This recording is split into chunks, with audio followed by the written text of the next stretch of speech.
आज की इस क्लास में सभी भक्तों का स्वागत है। अभी हम कीर्तन से स्टार्ट करेंगे। जय राधा माधव कुंज बिहारी, जय राधा माधव कुंज बिहारी, जय गोपीजन वल्लभ गिरिवर धारी, जय गोपीजन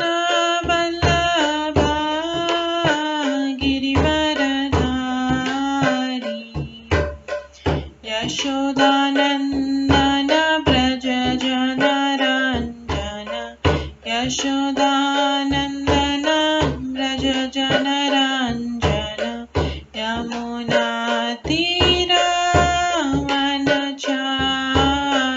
यमुनातीरवनचारि,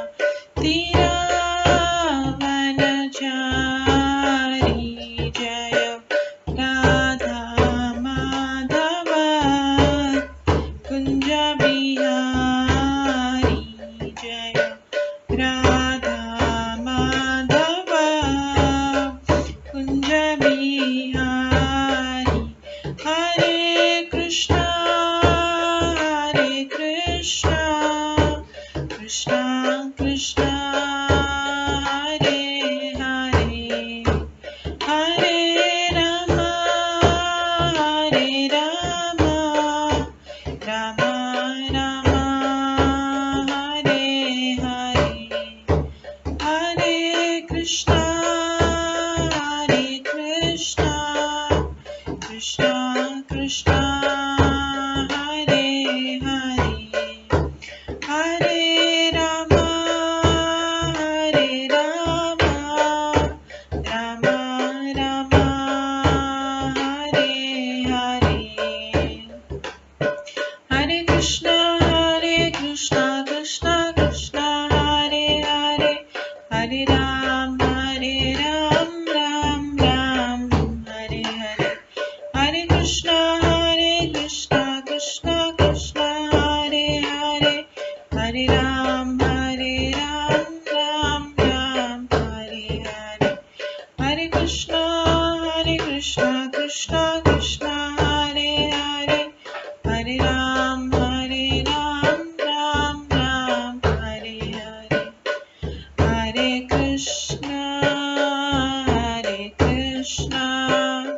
कृष्णा कृष्णा हरे हरे, हरे राम राम राम हरे हरे, हरे कृष्णा कृष्णा कृष्णा हरे हरे, हरे राम राम राम हरे हरे, जय राधा माधव राधे, जय राधा गोविंद राधे, जय गौरनिताय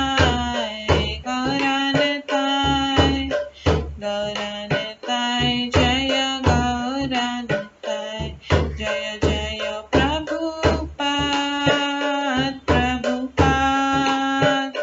प्रभुपाद जय जय प्रभुपाद, जय जय गुरुदेव जय जय गुरुदेव, नित्य गौर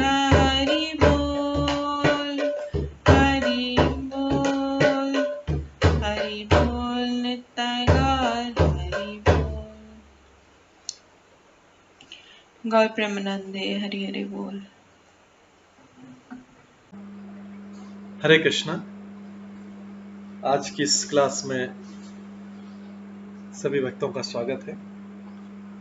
हम मंगलाचरण से स्टार्ट करेंगे। ॐ अज्ञानतिमिरन्धस्य ज्ञानाञ्जनशलाकया चक्षुरुन्मिलितं येन तस्मै श्रीगुरुवे नमः। श्रीचैतन्यमनोभीष्टं स्थापितं येन भूतले स्वयं रूप कदा मह्यं ददाति स्वपदान्तिकम्।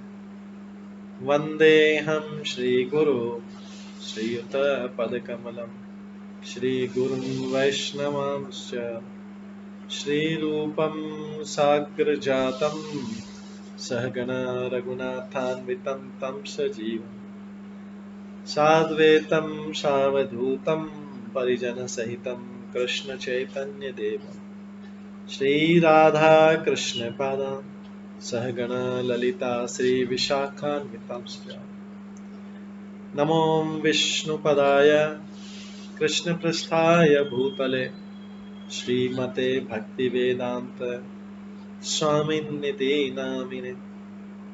नमस्ते सरस्वती देवे गौरवाणी प्रचारिणे निर्विशेष शून्यवादी पाश्चात्य देशातारिणे। वाञ्छाकल्पतरुभ्यश्च कृपा सिन्धुभ्येव च पतितानां पावनेभ्यो वैष्णवेभ्यो नमो नमः। जय श्री कृष्ण चैतन्य प्रभु नित्यानंद श्री अद्वैत गदाधर शिवासादि गौर भक्तवृंद। हरे कृष्णा कृष्णा कृष्ण हरे हरे, हरे राम राम राम हरे हरे। ओम नमो भगवते वासुदेवाय। ओम नमो भगवते वासुदेवाय। ओम नमो भगवते वासुदेवाय। नारायणं नमस्कृत्य नरं चैव नरोत्तमं देवीं सरस्वतीं व्यासं ततो जयमुदीरये। नष्टप्रायेषु भद्रेषु नित्यं भागवत सेवया भगवते उत्तम श्लोके भक्तिर्भवति नैष्ठिकी। कृष्णाय वासुदेवाय देवकी नंदनाय च नन्दगोपकुमाराय गोविन्दाय नमो नमः। सर्ववेदान्तसारमे श्रीभागवतम् इष्यते तद्रसामृताप्तस्य नान्यत्र स्याद्रति क्वचित्। आराध्यो भगवान् ब्रजेश तनयस्तनधाम वृन्दावन रम्या काचिदुपासना व्रजवधूवर्गेण या कल्पिता। श्रीमद्भागवतं प्रमाणम् अमलं प्रेम कुमार्थमः श्रीचैतन्य महाप्रभुमतम् इदं तत्रादरो न परम्। मूकं करोति वाचालं पङ्गुलङ्घयते गिरिं यत्कृपातमहं वन्दे परमानन्दमाधवम्। हरे कृष्णा।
हरे कृष्णा। आज की इस क्लास में सभी भक्तों का स्वागत है। कल हम श्रवण कर रहे थे श्रीमद् भागवतम के 10वें अध्याय के चौथे भाग से। हमने श्रवण किया था कि उद्धव ने जो भगवान को सलाह दी थी, उस सलाह के आधार पर भगवान उन राजाओं को बचाने के बजाय पहले हस्तिनापुर गए, क्योंकि वहां पर भगवान के शुद्ध भक्त युधिष्ठिर वो उनकी प्रतीक्षा कर रहे थे। वो सबसे मिले,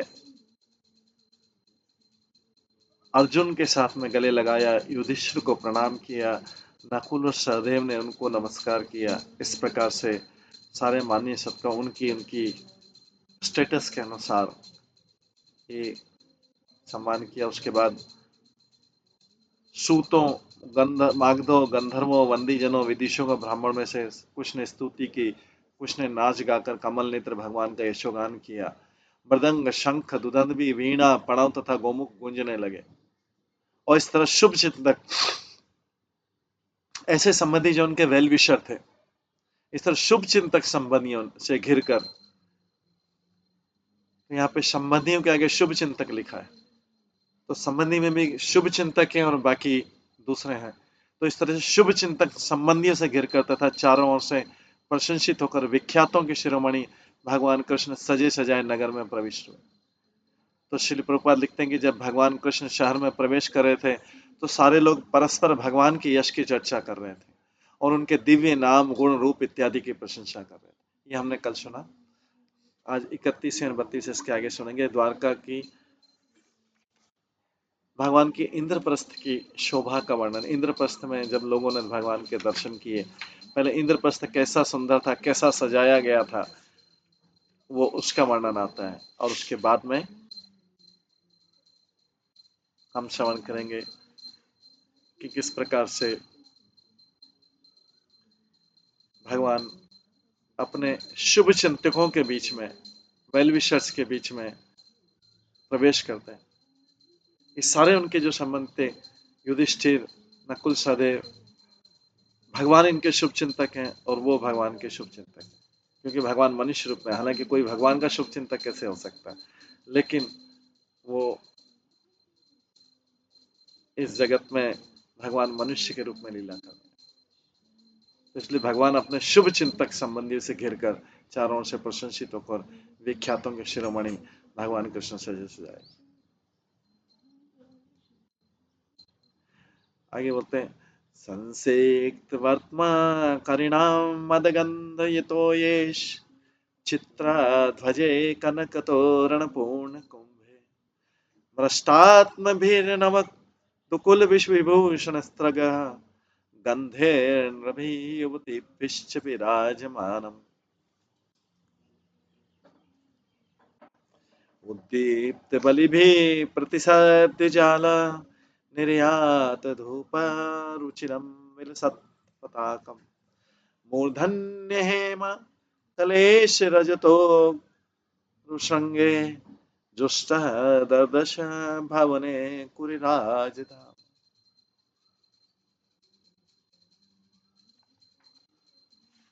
इंद्रप्रस्थ की सड़कें हाथियों के मस्तक से निकले द्रव से सुगंधित की गई जल से छिड़की गई थी। हाथियां जो मंद मस्त थे, उनके मस्तक से निकले द्रव से सुगंधित जल से छिड़की गई थी। रंग बिरंगी झंडियां, सुनहरे द्वार तथा पूर्ण जलघटों से नगर की भव्यता बढ़ गई थी। किसके लिए सारा किया जा रहा है? अपने प्रिय भगवान कृष्ण के लिए। ये उनका प्रेम का प्रदर्शन है, भगवान के प्रति प्रेम का प्रदर्शन। पुरुष तथा तरुणियां उत्तम नए वस्त्रों से सुंदर ढंग से सजी गई थी भगवान के लिए। फूलों की मालाओं तथा गहनों से अलंकृत थी। प्राचीन काल में जैसे सिर में फूलों की मालाएं और ये सब लगाई जाती, आज भी साउथ इंडिया में, दक्षिण में इस तरह लगाई थी। फूलों की गहनों से अलंकृत थी तथा सुगंधित चंदन लेप से लेपित थी। किसके लिए? भगवान की।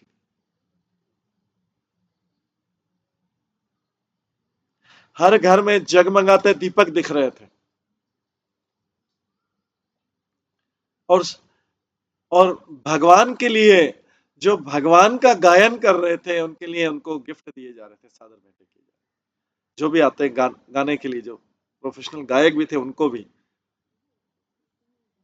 भी लगता था प्रोफेशनल गायक भी थे, भगवान के बारे में गाए थे कि हमें भी कुछ मिल जाएगा। जालीदार खिड़कियों के छिद्रों से अगरू का धुआं निकल रहा था, जिससे नगर की सुंदरता और भी बढ़ रही थी। झंडियां हिल रही थी, छतों को चांदी के चौड़े आधारों पर सुनहरे कलशों से सजाया गया था। इस प्रकार भगवान कृष्ण ने कुरुराज के राशि नगर को देखा। यही उनके लिए, उस समय द्वारकावासी के लिए भगवान का आना, और हस्तिनापुर के लिए भगवान का आना, इंद्रप्रस्थ के लिए एक्चुअली, इंद्रप्रस्थ हस्तिनापुर, भगवान का आना ही उत्सव है उनके जीवन में। इसलिए सब सज धज के इस प्रकार से सारे घर को सजाया, दीपकों को सजाया, क्योंकि जीवन का उद्देश्य, एकमात्र उद्देश्य ही भगवान को प्रसन्न करना।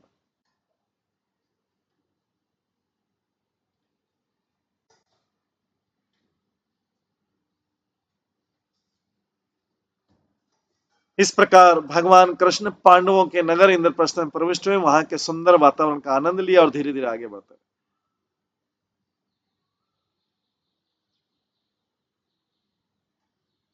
सारा उद्देश्य, सारा अपने आप को सजा रहे हैं, सुगंधित कर रहे हैं, घर सजा रहे हैं, सब कुछ कर रहे हैं, सारा उद्देश्य भगवान को प्रसन्न करना। यही उनके लिए फेस्टिवल है, और यही उनका प्रेम है भगवान के प्रति, यही प्रेम का प्रदर्शन।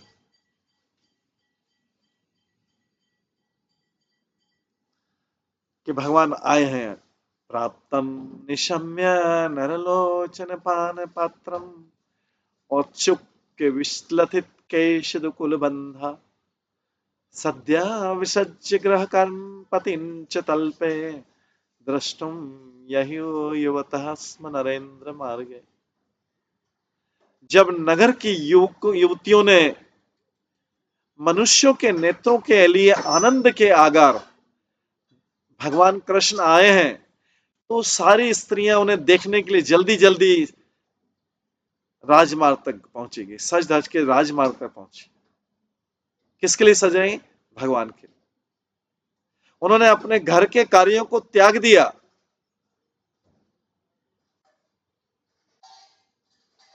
और यहां तक कि अपने पतियों को भी पलंग में छोड़ दिया। उत्सुकतावश उनकी बालों की गांठें भी तथा वस्त्र ढीले पड़ गए।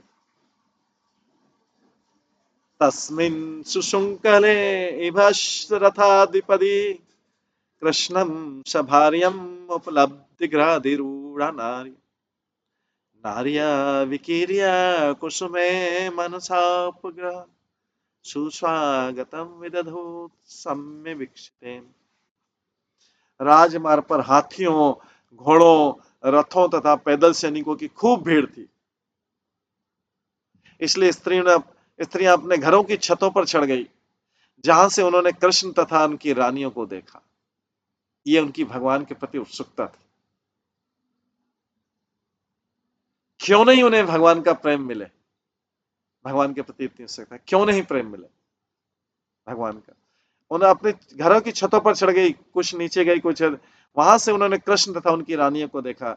नगर की स्त्रियों ने भगवान पर फूल बरसाए, मन ही मन उनका आलिंगन किया, मन मन से गले लगा लिया और हंसी युक्त चितवनों से अपना हार्दिक स्वागत व्यक्त किया उन्होंने। तात्पर्य श्रीधर स्वामी की टीका के स्त्रियों ने अपनी ये इंद्रप्रस्थ का सारा वातावरण, स्त्री ने अपनी स्नेहमयी चितवनों के माध्यम से भगवान की यात्रा की सुविधा आदि के बारे में उत्सुक प्रश्न पूछे।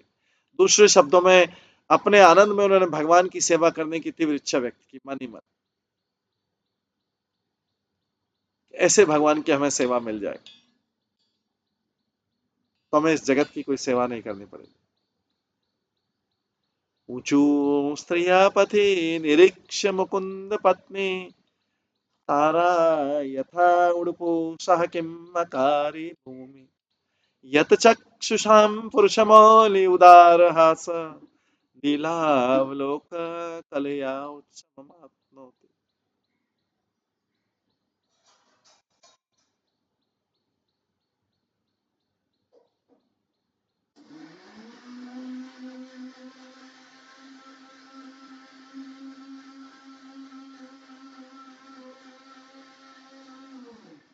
मार्ग पर मुकुंद की पत्नियों को चंद्रमा के साथ तारों की तरह गुजरते देख वो स्त्रियां चिल्ला उठी।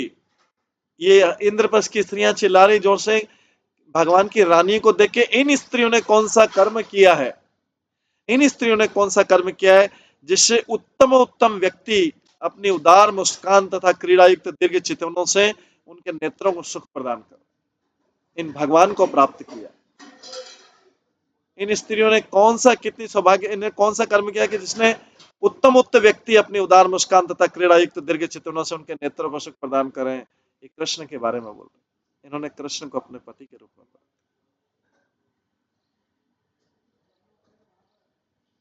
तत्र तत्र उपसंगम्य पोरा मंगल पाणय चक्रु सपरयाम कृष्णाय श्रेणी मुख्य हतयन सह।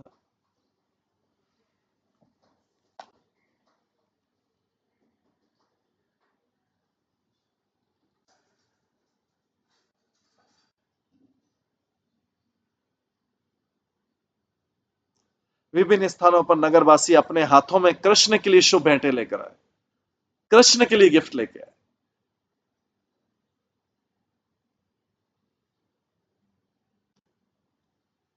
ये उनका कृष्ण के प्रति प्रेम। और प्रमुख निष्पाप व्यापारी भगवान की पूजा करने के लिए आ गए।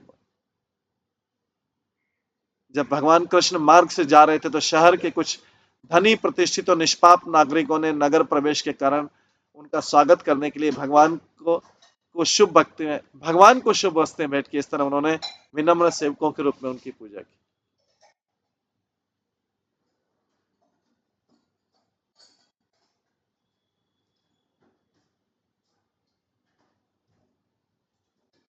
अंतपुर जने प्रीत्या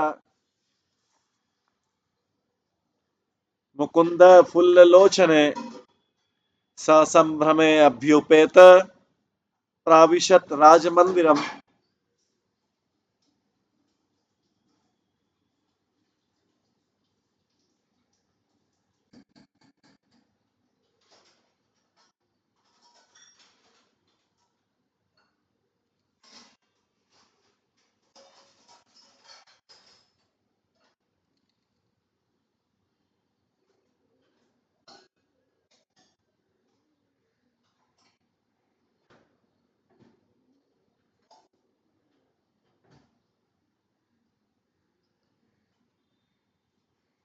इस तरह भगवान राजमहल में प्रवेश किए। प्रथा विलोक्य भात्रेयम कृष्णम त्रिभुवन ईश्वरम प्रीत आत्मा उत्थाय पर्यंकात सस्तुषा परिष्वजे।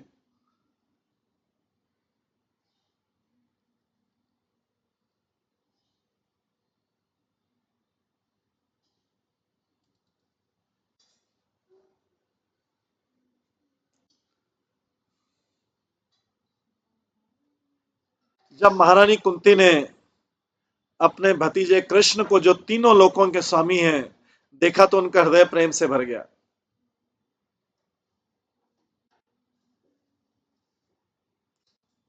वे अपनी पुत्र उद्धव सहित अपने पलंग से उठे, उन्होंने भगवान का आलिंगन किया।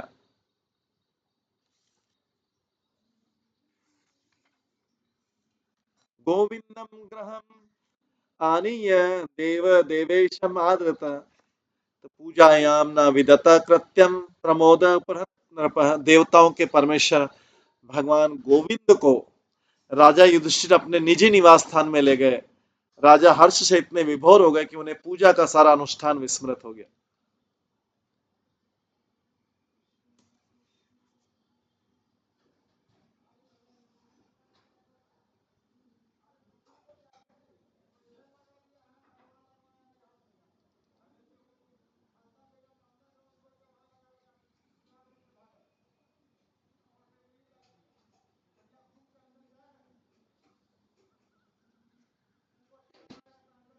देवताओं के परमेश्वर भगवान गोविंद को राजा युधिष्ठिर अपने निजी निवास स्थान में ले गए। राजा हर्ष से इतने विभोर हो गए कि उन्हें पूजा का सारा अनुष्ठान विस्मृत हो गया।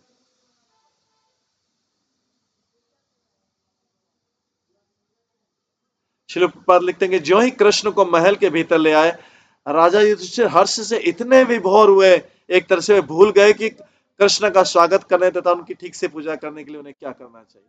इतने भाव विभोर हो गए कृष्ण से मिलकर।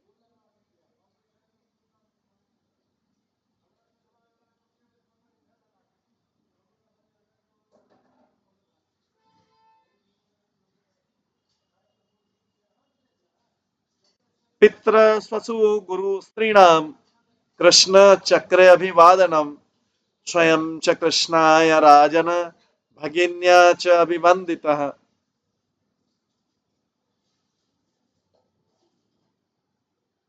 हे राजन, भगवान श्री कृष्ण ने अपनी बुआ तथा उनके गुरुजनों की पत्नियों को नमस्कार किया। तब द्रौपदी तथा भगवान की बहन ने उन्हें नमस्कार किया।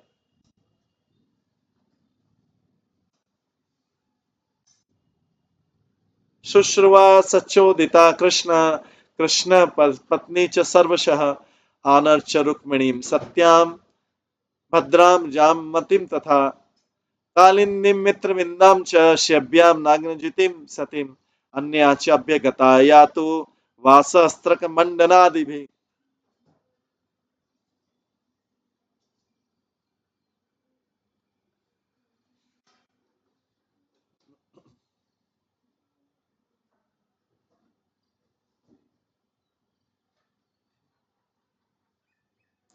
अपनी सास से अभिप्रेरित होकर द्रौपदी ने भगवान कृष्ण की पत्नियों रुक्मणी, सत्यभामा, भद्रा, जामवती, कालिंदी, शिबी की वंशजा मित्रविंदा, सती नागजती को तथा वहां पर उपस्थित भगवान की अन्य रानियों को नमस्कार किया।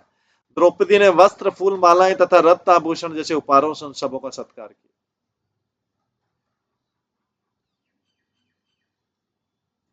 सुखम निवासाय मास धर्म राज जनार्दनम ससैन्यम सानुगम अमत्यम सभार्यम च नवम नवम।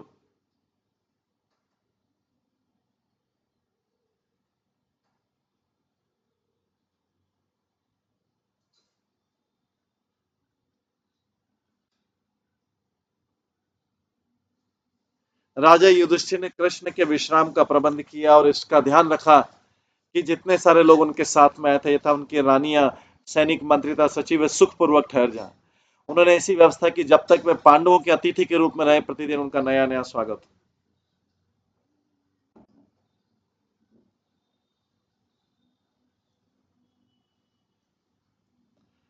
तर्पयित्वा खांडवेन वहीं फाल्गुन संयुतः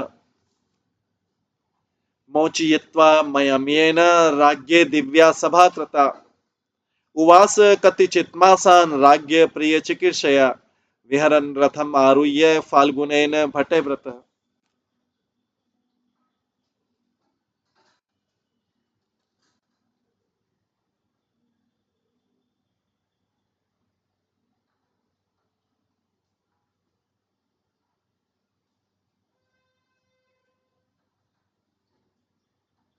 राजा युधिष्ठिर को तुष्ट करने की इच्छा से भगवान कई मास इंद्रप्रस्थ में रहते रहे।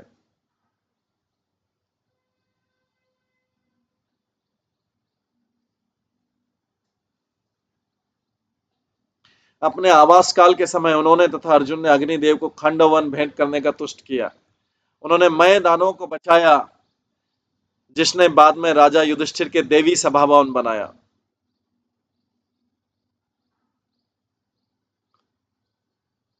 अर्जुन के साथ सैनिकों से घिरकर भगवान ने अपने रथ पर सवारी करने के अवसर का भी लाभ उठाया।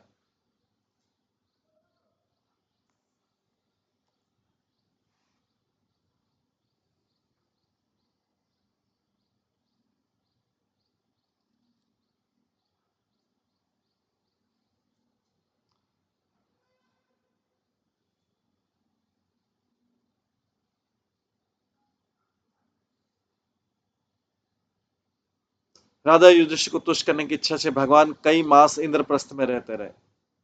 अपने आवास काल के समय उन्होंने तथा अर्जुन ने अग्निदेव को खंडवन भेंट करके तुष्ट किया। तो इसी समय जब भगवान राष्ट्रीय यज्ञ गए थे, उसी समय में उन्होंने तथा अर्जुन ने अग्निदेव को खंडवन भेंट करने की तुष्ट किया था। उन्होंने फिर इसी अग्निदेव जब खंडवन को खा रहे थे, मतलब आग आग लगा के खा रहे थे, उन्होंने, क्योंकि अग्नि का भोजन, अग्निदेव का भोजन आग है, इसलिए हम देखते हैं कि जो यज्ञ किया जाता है उसमें भी अग्निदेव, अग्नि में चीजें डाली जाती, क्योंकि अग्नि में जो चीज जलती वो खा रहे हैं, इसका मतलब अग्निदेव वो चीज खा रहे हैं। तो यहाँ पे इन्होंने पूरा वन दे दिया था उनको खाने के लिए, तो पूरे खंडवन में आग लग गई। हालांकि इसकी रक्षा इंद्र और दूसरे कर रहे थे, लेकिन उनको नाराज करके भी पूरा वन खाने को दे दिया। अग्नि मतलब अग्नि, पूरे वन में आग लगी, आग लग रही मतलब अग्निदेव खा रहे हैं उसको, उसमें औषधियां भी थी सभी। उसी में से उन्होंने मय दानव को बचाया था। बाद में इसी मय दानव ने राजा युधिष्ठिर के लिए सभा भवन बनाया था। अर्जुन के साथ सैनिकों से गिर के भगवान ने अपने रथ पर सवारी करने के अवसर का भी लाभ उठाया।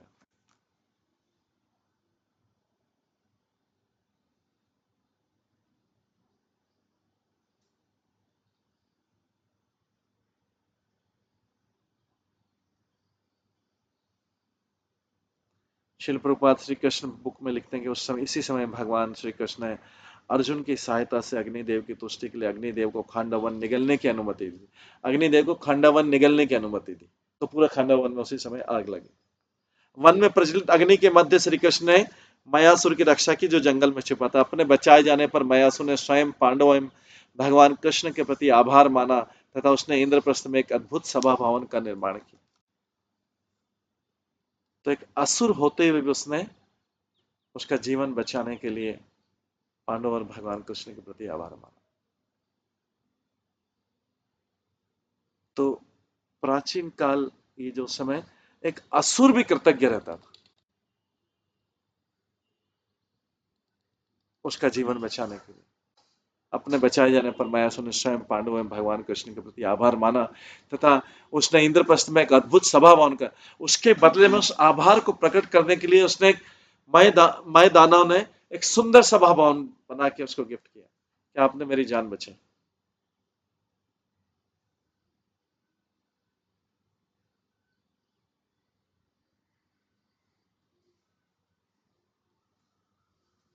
इस प्रकार युधिष्ठिर को प्रसन्न करने के लिए वे महीनों तक इंद्रप्रस्थ में रहे। एक असुर भी कृतज्ञ था। इस प्रकार युधिष्ठिर को प्रसन्न करने के लिए वे महीनों में तो भगवान कृष्ण केवल अपने भक्त को प्रसन्न करने के लिए उनके पास में रहे महल में। हालांकि उनके पास बहुत, केवल मात्र भक्त के कारण है।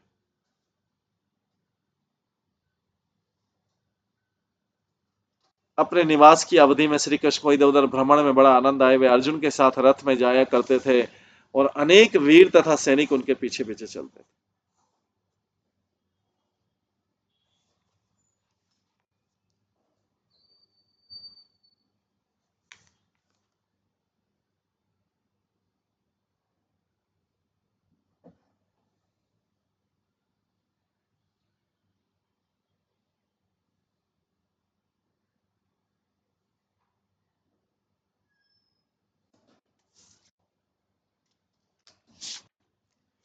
इसके पश्चात अभी दूसरा काम अपने आप हो जाएगा, क्योंकि पहले ये भक्तों का काम और उसके बाद दूसरा काम।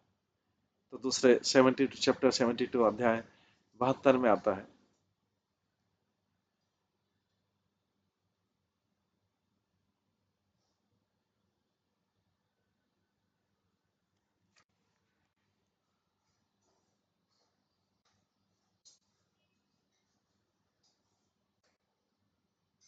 जरासन असुर का वध।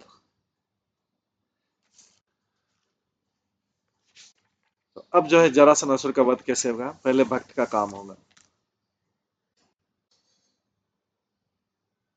श्री शुक उवाच एकदा तु सभा मध्ये आस्थित मुनिभिः व्रत ब्राह्मणे क्षत्रिये वैश्ये भ्रातभिः च युधिष्ठिरः आचार्ये कुल परिवार वृद्धे आचार्ये कुल वृद्ध आचार्ये कुल वृद्धे च ज्ञाति सम्मति बांधवे शृण्वतामेव च एतेषाम् आभाष्येदम् उवाचः।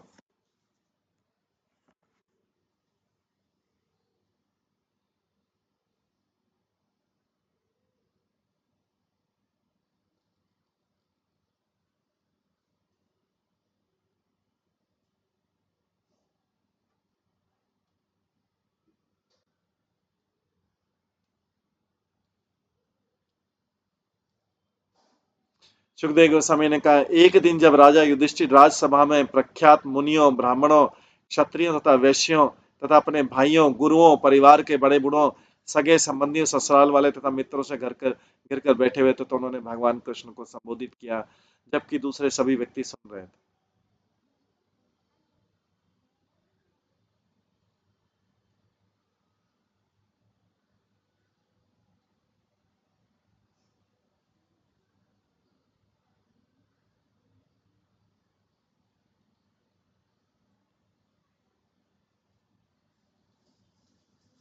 युधिष्ठिर्वाच क्रतुराजेन गोविंद राजसूयेन पावनी यक्षे विभूति भवत्तत संपादय न प्रभो।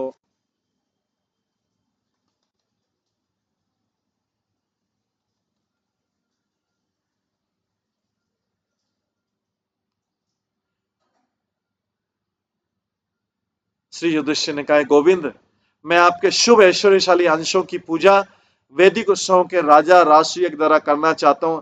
हे प्रभु, हमारे इस प्रयास को सफल बनाए।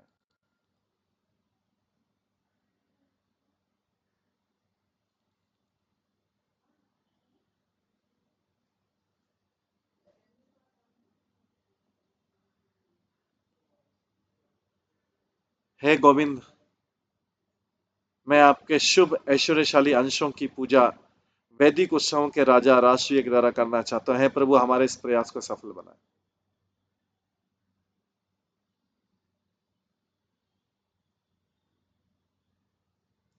तो यहां पे युधिष्ठिर महाराज किससे सलाह ले रहे हैं?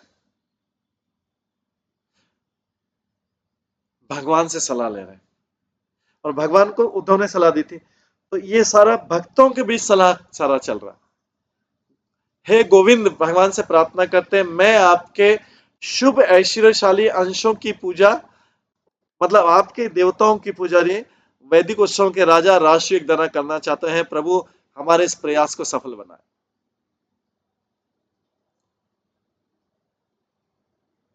भगवान से निवेदन कर रहे हैं। श्रीधर स्वामी कहते हैं कि विभूति भी शब्द भगवान कृष्ण के अंशों का देता है। श्रील विश्वनाथ चक्री ठाकुर इससे भी आगे कहते हैं, विभूति भी शब्द इस संसार के भीतर भगवान कृष्ण के ऐश्वर्यवान अंशों तथा देवताओं तथा शक्ति पदक जीवों का सूचक। अतः श्री प्रभुपाद ने श्री कृष्ण में इस श्लोक की व्याख्या इस प्रकार के, प्रिय कृष्ण, राजसूय यज्ञ नाम वाला यज्ञ सम्राट द्वारा ही संपन्न किया जाता है और उसे समस्त यज्ञों का राजा कहा जाता है।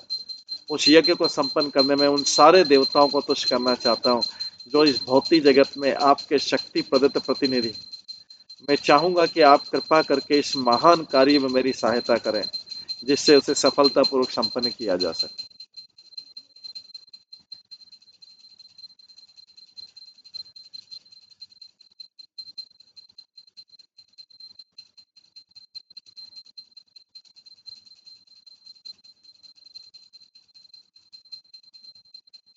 मैं चाहूंगा कि आप कृपा करके इस महान कार्य में मेरी सहायता करें, जिससे इसे सफलतापूर्वक संपन्न किया जा सके। जहां तक हम पांडवों का प्रश्न है, देवताओं से हमें कुछ नहीं मांगना है। हम आपके भक्त बनकर निजी रूप से संतुष्ट। जैसा कि अपने भगवत गीता में कहा, जो लोग भौतिक इच्छाओं से मोहग्रस्त होते हैं वे ही देवताओं को पूछते हैं, किंतु हमारा उद्देश्य भिन्न है। मैं ये राजसूय करना चाहता हूँ, देवताओं को आमंत्रित करके ये दिखलाना चाहता हूँ कि आपके बिना उनके पास स्वयं की कोई शक्ति नहीं है। वे सभी आपके दास हैं और आप पूर्ण पुरुषोत्तम भगवान हैं। अल्प ज्ञान की कमी के कारण मूर्ख व्यक्ति आपको सामान्य मनुष्य मानते हैं। कभी वे आप में दोष लिखाने का प्रयत्न करते हैं, तो कभी वे आपको बदनाम करना चाहते हैं। अतः मैं ये राजसूय के संपन्न करना चाहता हूँ।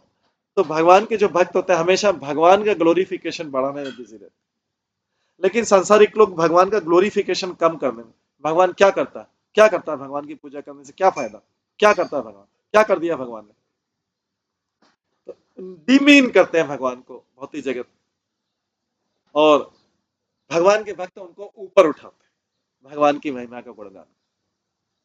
तो ये स्ट्रगल चलता रहता है, डिमीन करने का, नीचे गिराने का। भगवान को क्या कर दिया भगवान ने, अभी किसके जीवन में क्या कर दिया भगवान, तो उनको तुच्छ दिखाने का प्रयास करते हैं भगवान। जो अभक्त होते हैं भगवान से द्वेषी होते हैं, और जो भगवान के भक्त होते हैं उनकी महिमा को बढ़ाते रहते हैं। नहीं, हम तो और बढ़ाएंगे भगवान की महिमा।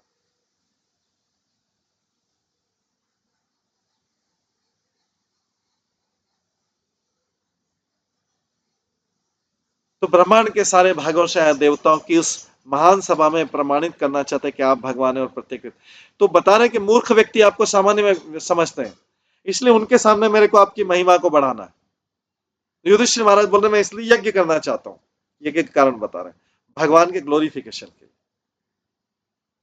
मैं उन सबको बुलाऊंगा और दिखाऊंगा, आपका यश दिखाऊंगा। लोग जनरली बुलाते हैं सबको अपना ऐश्वर्य दिखाने के लिए, लेकिन वो बोलते हैं ये राजा युधिष्ठिर का ऐश्वर्य क्या दिखाएंगे, वो तो पूरी पृथ्वी के राजा। भगवान का ऐश्वर्य दिखाएंगे, भगवान को अग्रज पुरुष बनाएंगे। इसी में शिशुपाल द्वेषित हो जाएगा और उसको वध कर दिया जाएगा, क्योंकि भगवान की महिमा को गुणगान। तो सारे जो भगवान के द्वेषी लोग हैं उनके सामने भगवान की महिमा का और गुणगान किया जाए तो और द्वेषित हो, और ज्यादा द्वेषित होते। तो युधिष्ठिर महाराज बोले लोग आपको सामान्य मनुष्य समझते हैं, अल्प ज्ञान की कमी के कारण मूर्ख व्यक्ति आपको सामान्य मनुष्य समझते हैं, कभी आप में दोष निकालने का प्रयास करते हैं, कभी आपको बदनाम करते हैं। अतः मैं राष्ट्र संपन्न करना चाहता हूं, जिससे और सबको बुलाऊंगा, भगवान की उस महान सभा में प्रमाणित करना चाहता हूं कि आप भगवान है और प्रत्येक व्यक्ति आपका दास। ये भगवान के भक्तों की मानसिकता।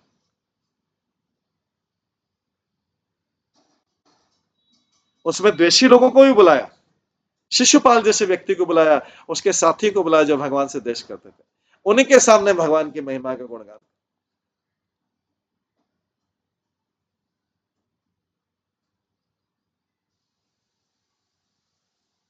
इस संसार में सारे द्वेषी लोग जो भगवान सारा कुछ भगवान से प्राप्त करते हुए, सारा कुछ अपनी अपनी योग्यता के अनुसार भगवान से प्राप्त करते हुए सबसे पहले भगवान को गाली देते हैं, उनको आपसे बोलते हैं, इन्हीं के कारण हुआ है सारा कुछ। कितनी बड़ी शत्रुता है, कितना बड़ा द्वेष है भगवान से। सब कुछ खा पी के भगवान से सारा अपनी अपनी योग्यता के अनुसार, हालांकि उन्होंने अच्छे कर्म नहीं किए होंगे तो भी अपनी अपनी योग्यता के अनुसार, अगर किसी को झोपड़ी मिली तो वो भी भगवान की कृपा से मिली। भगवान का खा पी के सबसे पहले अगर दोष निकालते तो भगवान में निकालते। इन भगवान नहीं होते तो मेरा जीवन और सुखी होता।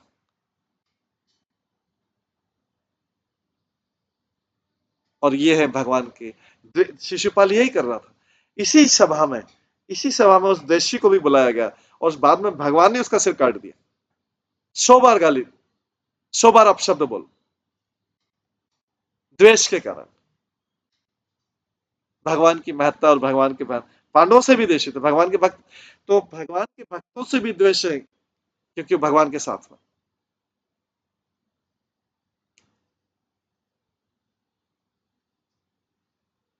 तत्पादुके अविरतम परिचरन्ति ध्यायन्ति अभद्रनशनेषु च गृह्णन्ति विन्दन्ति ते कमलनाभ भवपवर्ग अशाश्वते यदि ते आशिषैषनन्य।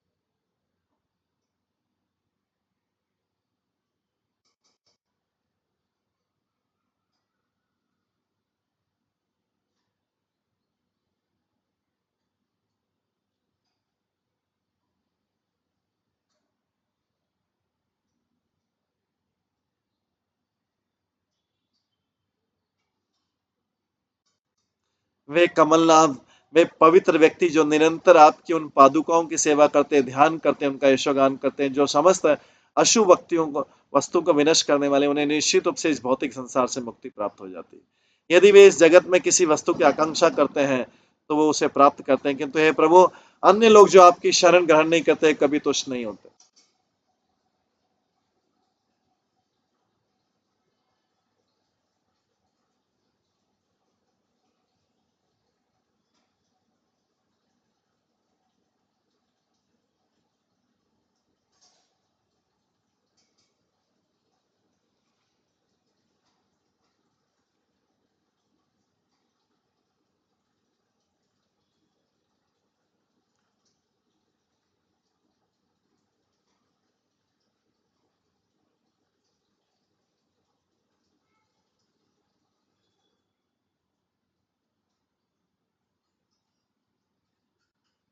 इस संदर्भ में श्रील प्रभुपाद लिखते हैं कि मुक्त कृष्ण भावनावत व्यक्ति न तो इस भौतिक जगत से मुक्त होना चाहते हैं, न भौतिक ऐश्वर्य का भोग करना चाहते हैं। उनकी इच्छाओं की पूर्ति कृष्ण भावना भावित कार्यों से हो जाती है। जहां तक हमारा प्रश्न है, हम तो पूर्णतः आपके चरण कमलों में शरणागत हैं और आपकी कृपा से आपका साक्षात दर्शन कर पाने के भाग्यशाली। अतः स्वाभाविक है हमें भौतिक ऐश्वर्य की कोई इच्छा नहीं है। वैदिक ज्ञान का निर्णय है कि आप भगवान हैं, तो युधिष्ठिर महाराज बोल रहे हैं, मैं इस तथ्य को स्थापित करना चाहता हूं और मैं दुनिया में आपको भगवान के रूप में तथा सामान्य शक्तिशाली ऐतिहासिक पुरुष के रूप में स्वीकार करने के मैं अंतर को दिखलाना चाहता हूं। लोग बोलते हैं आप ऐतिहासिक पुरुष, शक्तिशाली पुरुष हैं, मैं बोलता हूं आप भगवान हैं। युधिष्ठिर महाराज बोल रहे हैं, मैं आपको यह स्टेब्लिश कराना चाहता हूं कि आप शक्तिशाली ऐतिहासिक पुरुष नहीं है, आप साक्षात भगवान हैं। मैं दुनिया को दिखलाना चाहता हूं कि आपके चरण कमलों की शरण ग्रहण करने मात्र से जीवन की सर्वोच्च सिद्धि प्राप्त हो सकती है। और जिस तरह जड़ों को सींचकर पूरे वृक्ष की शाखाओं को, पत्तियों को तथा फूलों को तुष्ट किया जा सकता है, इस प्रकार यदि कोई कृष्ण भावनामत को ग्रहण करता है तो उसका जीवन भौतिक तथा आध्यात्मिक दृष्टि से पूर्ण बन जाता है।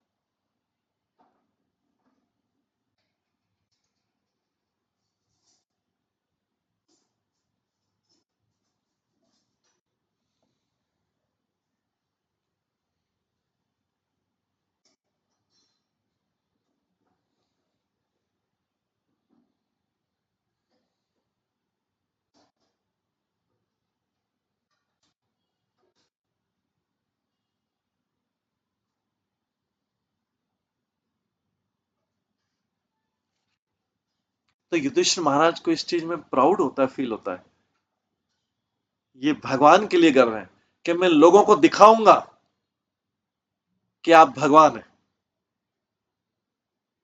और सबके सामने आपके यश को और बढ़ाऊंगा मैं। ये भगवान के भक्त की इच्छा रहती। संसार की इच्छा रहती मैं अपना ऐश्वर्य सबको दिखाऊंगा।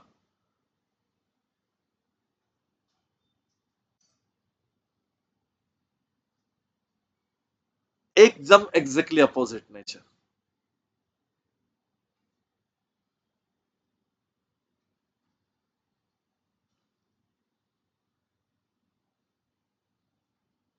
ये पूरा त्रिदशी इसके बहुत डीप मीनिंग है।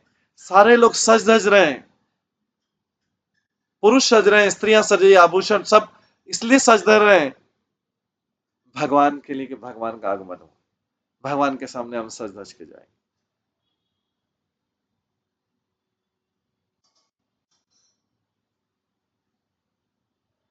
इस भौतिक जगत में लोग सजते जगते हैं दूसरे को अपना ऐश्वर्य बताने के लिए, जिससे दूसरे के हृदय में भी ऐसी ईर्ष्या जागे, क्योंकि जगत ईर्ष्या का है। अपना ऐश्वर्य बताना मतलब दूसरे के हृदय में ईर्ष्या उत्पन्न करना, जिसके पास उतना ऐश्वर्य नहीं।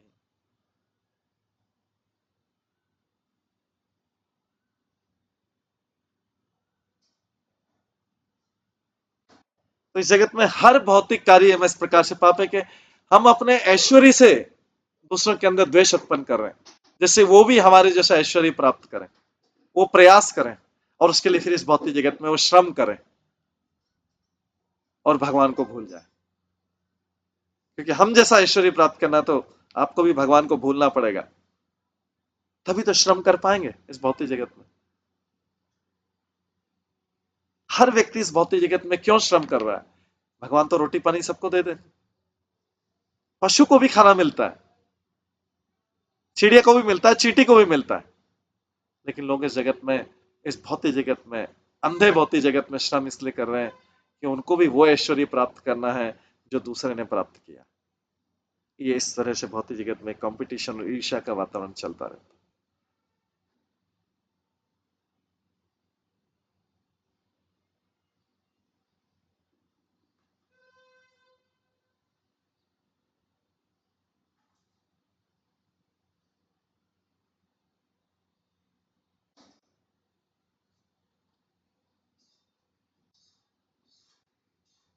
तो ये पूरा भौतिक जगत का हर कार्य दूसरे के हृदय में ईर्ष्या उत्पन्न करने वाला।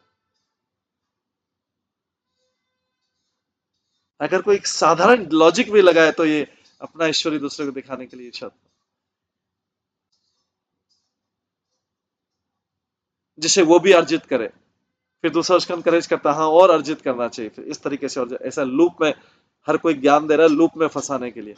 और बाद में जब वो उसको थोड़ा ज्ञान होगा तो पूछता है कि मैं कैसे लूप में फंस गया था, इस इतने बड़े लूप में मैं कैसे फंस गया था। तो भगवान की जो वाणी है इस चक्र से निकालने के लिए व्यक्ति को, नहीं तो अनंत काल तक जन्म जन्मांतर वो इस चक्र में फंसा रहेगा।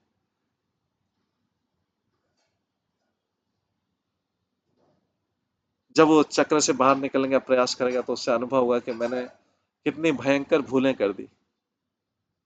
तो यहां पर वो बोल रहे हैं मैं इस तथ्य को स्थापित करना चाहता हूं, मुझे भौतिक ऐश्वर्य की कोई इच्छा नहीं है, मैं भगवान के ऐश्वर्य को स्थापित करना चाहता हूं। इस प्रकार यदि कोई कृष्ण भावनावत को ग्रहण करता है तो उसका जीवन भौतिक तथा आध्यात्मिक दृष्टि से पूर्ण बन जाता है। ऐसा नहीं कि उसको भौतिक सुविधाएं ज्यादा मिल जाएंगी कोई कृष्ण भावना में आ जाएगा,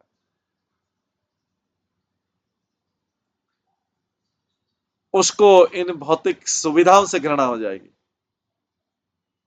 विरक्ति हो जाएगी और आध्यात्मिक दृष्टि से पूर्ण बन।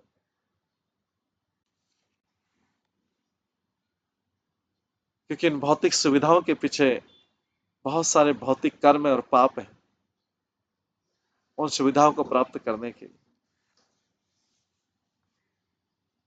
इस तरह से युधिष्ठिर के कथन की श्री विश्वनाथ चक्रवर्ती ठाकुर व्याख्या करते हैं, ना तो हमें राष्ट्रीय की उतावली है, न इसमें हमारा कोई स्वार्थ निहित है।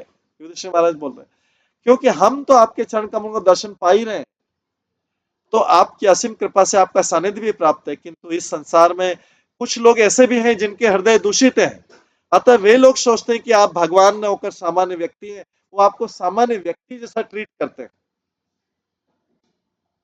जब जरूरत हुई भगवान से कुछ मांग लिया और जब जरूरत हुई इनको दुत्कार दिया, जब जरूरत हुई भगवान से कुछ मांग लिया, नरसिंह भगवान की पूजा कर ली, इसकी पूजा कर ली, उसकी पूजा कर ली, उसकी पूजा कर ली भगवान के, और जब जरूरत है उनको दुत्कार दिया, जब जरूरत है उनको दुत्कार दिया।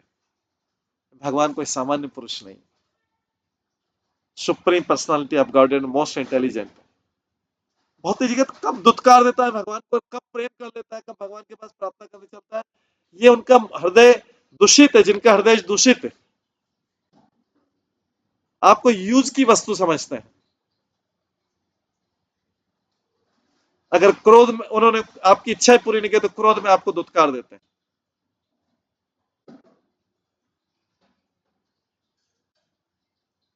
और आपका श्रवण कीर्तन बंद कर देते हैं,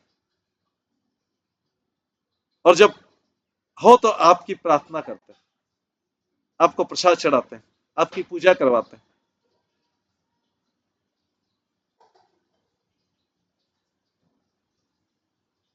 तो जिनके हृदय दूषित है सोचते हैं कि आप एक सामान्य व्यक्ति हैं, और इस तरीके से आपको अपमानित करते हैं, आपको अपमानित करते हैं, आपको ह्यूमिलेट करते हैं, क्योंकि सामान्य व्यक्ति मानते हैं,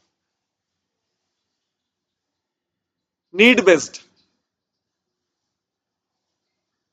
फिर वे आप में दोष निकालते हैं और आपकी आलोचना तक कर डालते हैं, ये तीर हमारे हृदयों में बंध रहा है। तो भक्तों ये तीर हमारे हृदय में बंध रहा है कि आपको किस तरीके से लोग अपमानित करते हैं, ह्यूमिलेट करते हैं, आपको जरूरत पड़ने पर नीड बेस्ड है। कब आपको गालियां देना चालू कर दे, कब आपके बारे में अपशब्द बोलना चालू कर दे, कब आपका तिरस्कार करना चालू कर दे, कब आपकी अवज्ञा करना चालू कर दे, कब आपकी पूजा बंद कर दे,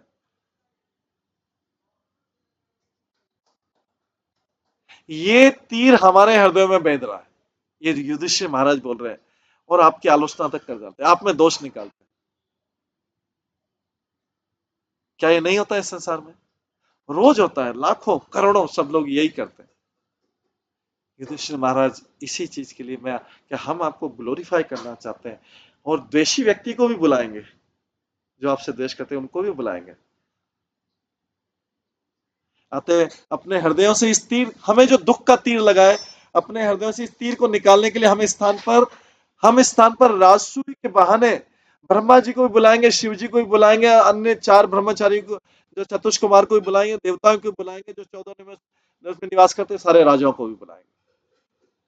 ये भी एक आयोजन है। देखिए भगवान का, उनके हृदय में कितना दुख हो रहा है कि लोग भगवान को कैसा मानते हैं,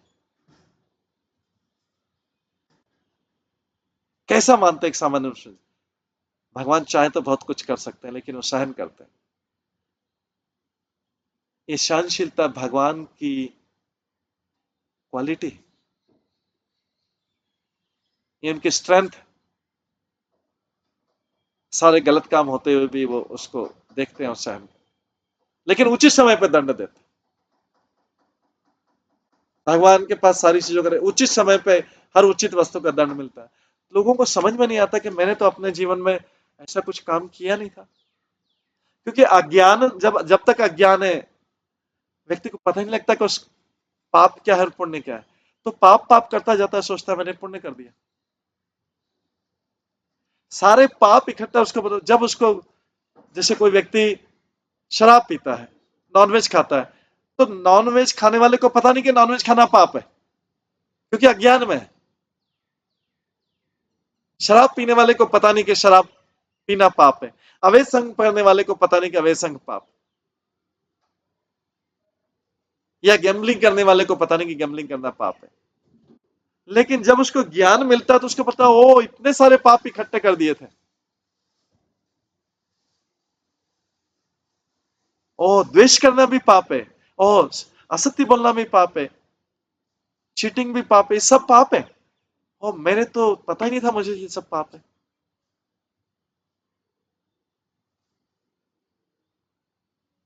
तब तो यहां पर व्यक्ति, सामान्य व्यक्ति समझ के शिशुपाल ने भी उनको द्वेष कर लिया। अभी जब हम आगे देखेंगे तो आज उन्हें प्रत्यक्ष दिखा दिया जाएगा। युधिष्ठिर महाराज बोलते हैं, आज उन्हें प्रत्यक्ष दिखा दिया जाएगा कि आप ही अर्थात कृष्ण ही पूर्ण पुरुषोत्तम भगवान है। तो हमारे हृदय को जो वेदने वाला तीर है, जो हमारे अंदर तीर पीड़ा पहुंचा रहा है, वो तीर निकल जाएगा। तब जाके तीर निकलेगा, जब आपकी महिमा स्थापित हो, जब ऐसी उच्च भिक्षुणी की भीड़ एकत्र की जाएगी, तो परम आवश्यक होगी कि सबसे पहले हम आपकी पूजा करके बताएंगे, अग्र पूजा करके बताएंगे। तो यहाँ पे युधिष्ठिर महाराज का मन ऐसा हो रहा है कि ये सब लोग भगवान के लिए ऐसा बोलते हैं, आज मैं दिखाऊंगा इनको। राष्ट्रयुग में इसलिए कर रहा हूं, भगवान के प्रति लोगों का द्वेष जो है, कि भगवान साधारण व्यक्ति,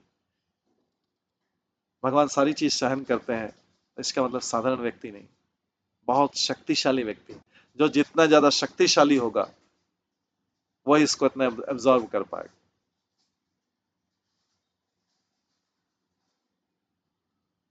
ये वास्तव में तिरस्कार है, ये ह्यूमिलेशन है, ये अपमान है।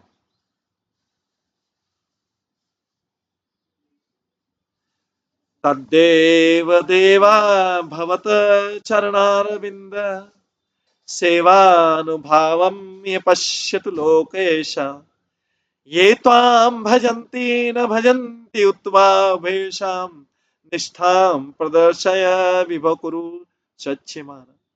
तो इसमें लोगों को सत्यता बताई जाएगी, क्योंकि हर कोई व्यक्ति सत्य को सुन नहीं पाता।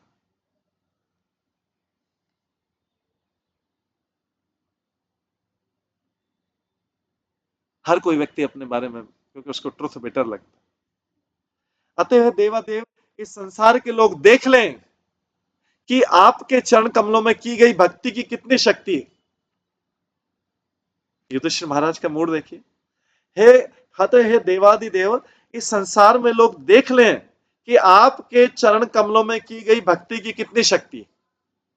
हे सर्वशक्तिमान, आप उन्हें कुरुओं तथा कुरुओं तथा संजीवों की शक्ति दिखला दें, इन कौरवों को भी शक्ति दिखला दें, जो आपसे ईर्ष्या करते हैं और हमसे भी ईर्ष्या करते हैं,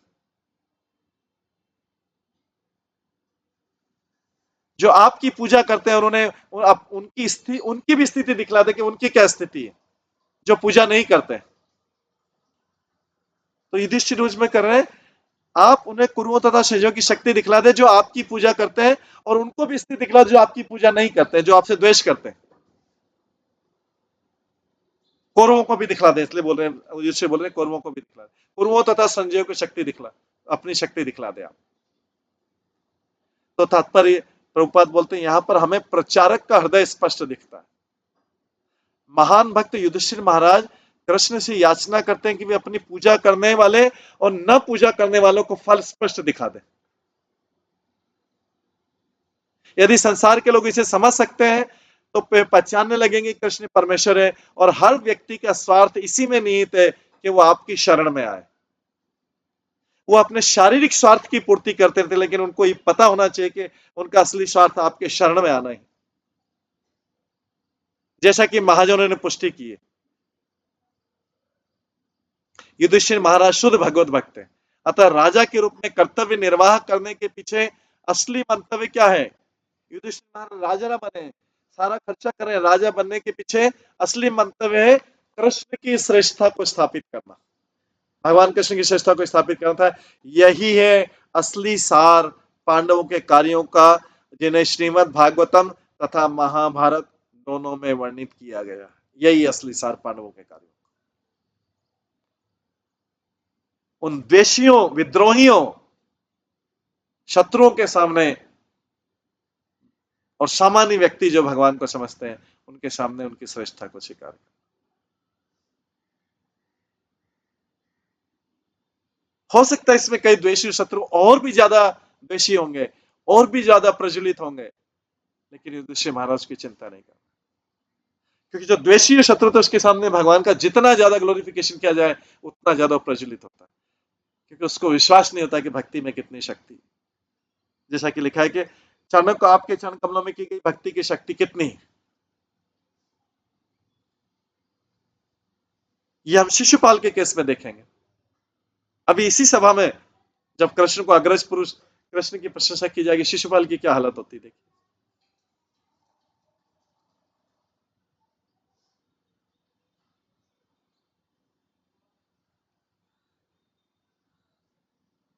इसलिए संसार में जब मटेरियलिस्टिक भौतिकतावादी मानसिकता वाले लोग रहते हैं, जो बोलते हैं जब भगवान की बहुत प्रशंसा, बहुत ग्लोरिफिकेशन, भौतिक, अरे क्या भगवान भगवान हरे मारे, हरे बारे कृष्ण कृष्ण कृष्ण, अरे भौतिक जगत तो एंजॉयमेंट के लिए बना है। ये उन्होंने अपनी धारणा बनाई है, कहीं शास्त्र में नहीं लिखा है, किसी महान व्यक्ति ने नहीं बोला है, उन्होंने अपनी धारणा बनाई है। कि सारे लोग बोलते हैं कि भौतिक जगत एंजॉयमेंट के लिए बना, सारे जो नीच लोग हैं, निम्न कोटि के लोग हैं, ये सारे बोलते हैं कि भौतिक जगत एंजॉयमेंट के लिए, क्योंकि उनको भी एंजॉयमेंट करना है, तो कुछ साथी तो चाहिए। तो ये प्रोपेगेंडा करो, ये प्रोपेगेंडा करो कि भौतिक जगत एंजॉयमेंट के लिए बना, एंजॉय एंजॉय एंजॉय, शराब पियो, वैश्यावृत्ति करो, गैम्बलिंग करो, नॉनवेज खाओ, क्योंकि बिना शराब पिए तो एंजॉयमेंट होता नहीं, बिना वैश्यावृत्ति करे तो एंजॉयमेंट होता नहीं, बिना वैश्यावृत्ति करे एंजॉयमेंट कैसे आएगा, बिना शराब पिए एंजॉयमेंट कैसे आएगा, बिना नॉनवेज खाए एंजॉयमेंट कैसे आएगा, बिना गैम्बलिंग करे पैसा को उड़ा के, बिना इसके बिना कैसे एंजॉयमेंट, एंजॉयमेंट कैसे आएगा? अदरवाइज भौतिक जगत के एंजॉयमेंट में क्या बचा है? खाली घास फूस खा के, वेजिटेरियन खा के कौन सा एंजॉयमेंट?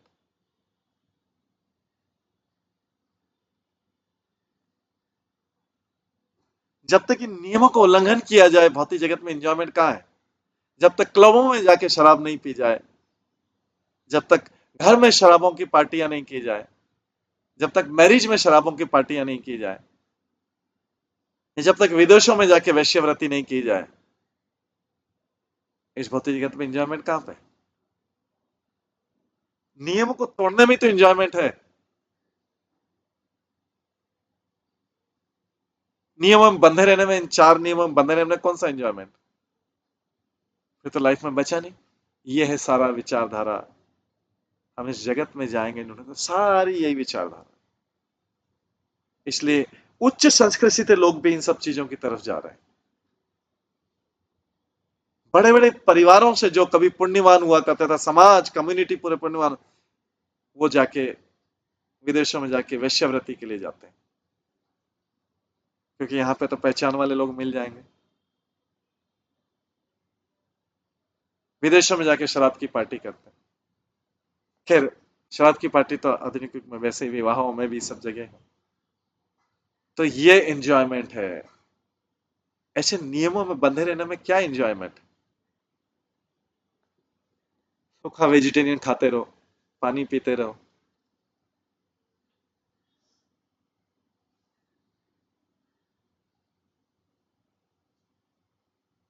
एक स्त्री या पुरुष से बंधे रहो और गैम्बलिंग,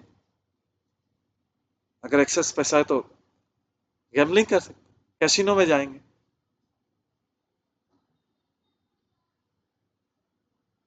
ये है इस भौतिक जगत का एंजॉयमेंट। ये नहीं करेंगे तो एंजॉयमेंट कहाँ है भौतिक जगत।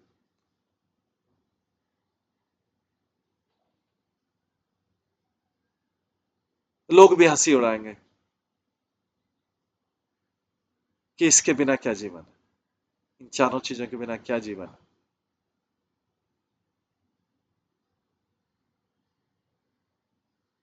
इसलिए सारा समाज, सारा संसार तेजी से इन सब चीजों की तरफ भाग रहा है, और ये फैशन स्टेटस सिंबल हो गया।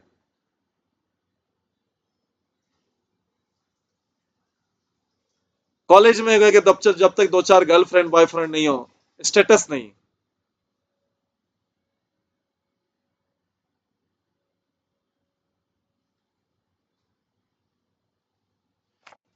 और बाद में जीवन में भी ऐसे बहुत सारे अवैध संबंध नहीं तो स्टेटस नहीं।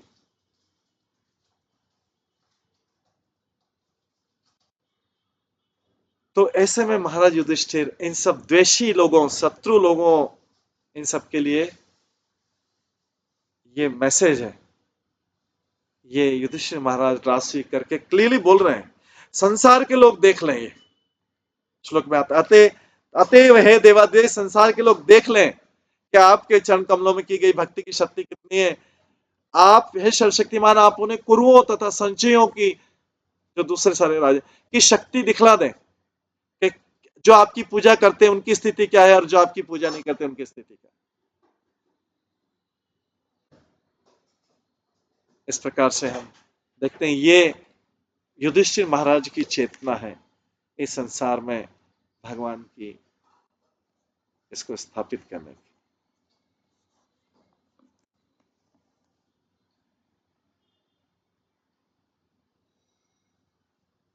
तो आज की क्लास को यहीं पे विराम देते हैं। युधिष्ठिर महाराज का राष्ट्रीय यज्ञ अभी आज चालू होगा, अभी तो स्टार्ट नहीं हुआ, लेकिन उन्होंने अपना मानसिकता बता दिया कि मैं किस लिए राष्ट्रीय यज्ञ कर रहा हूं। तो आज की क्लास को यहीं पे समाप्त करके सभी भक्तों का बहुत बहुत धन्यवाद। हरे कृष्णा कृष्णा कृष्णा हरे हरे, हरे राम राम राम हरे हरे।